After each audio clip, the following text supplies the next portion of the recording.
Salut à tous, j'espère que vous vous portez bien. Ouais, ça fait depuis, on n'a pas fait de vidéo, environ un mois aujourd'hui. Ouais. Alors, j'étais en congé, j'ai pris un peu de vacances et bien sûr, je suis revenu back to the business. Donc aujourd'hui, nous allons parler d'un élément très important, hein, comme toujours dans toutes les vidéos, où nous pondons ici un contenu qui vous permet bien sûr de pouvoir vous intégrer aux États-Unis ou encore de pouvoir atteindre vos différents objectifs. Alors, on va tout de suite aller dans le vif du sujet. Alors, je fais cette vidéo tout simplement parce que il y a quelques temps, j'ai eu une discussion avec un ami ici aux États-Unis qui nous parlait de la communauté africaine ou encore particulièrement de la communauté francophone, savoir comment est-ce que la communauté évolue et tout ce qui va avec. Bien que bien sûr, il y a des choses que, je le dis toujours, je ne suis pas détenteur du savoir absolu. Je ne connais pas tout. Je connais pas tout. Je me sers de ce que je lis tous les jours dans des livres. Et je le dis souvent aussi, c'est que vous devez au moins lire 2 à 3 livres par an. Peu importe le sujet, mais lisez des livres qui parlent d'entrepreneuriat, lisez des livres qui vous parlent de comment manager les gens, les livres qui vous éduquent par rapport à la vie courante, quoi. Donc, on parle ici dans cette vidéo des personnes, quand vous voyagez, on parle ici de frustration. Vous allez avoir plus de frustration quand vous voyagez pour l'extérieur de votre pays d'origine, quand vous vivez dans l'Afrique francophone. Je prends un exemple.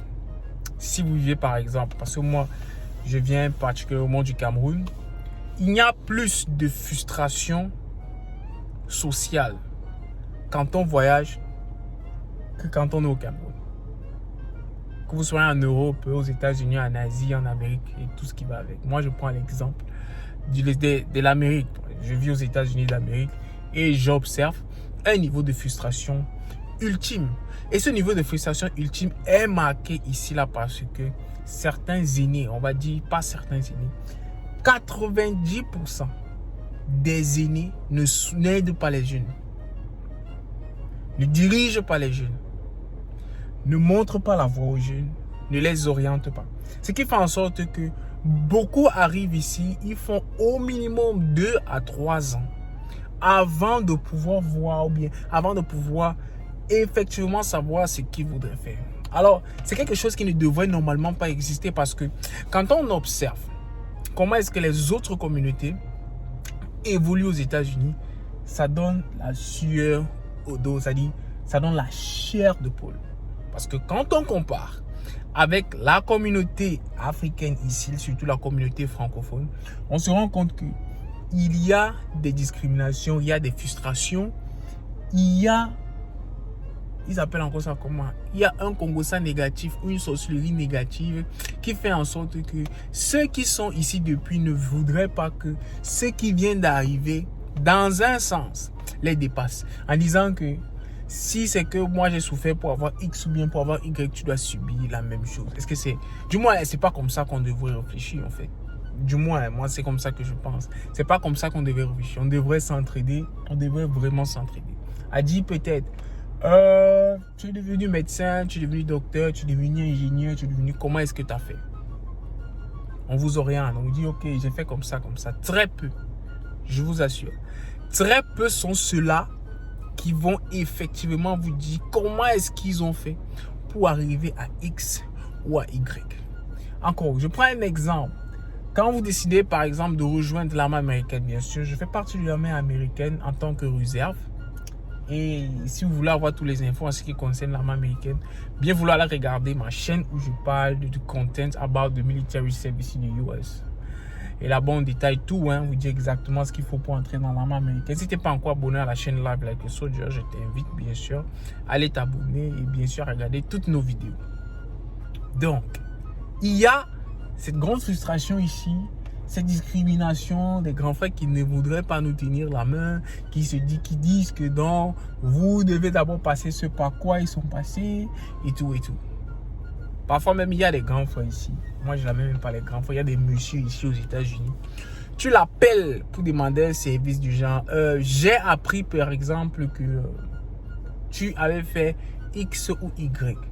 Bon, comment est-ce que ça se passe? Parce que tu peux m'orienter pour que je puisse aussi voir dans ce sens-là. Comment est-ce que je peux le faire? Il ne va pas le faire. Ou bien encore, il va te dire, je vais te rappeler, il ne te rappelle jamais. Et même quand tu insistes encore pour le rappeler, tu dis, ok, bon, il y a tout. Il va essayer de contourner.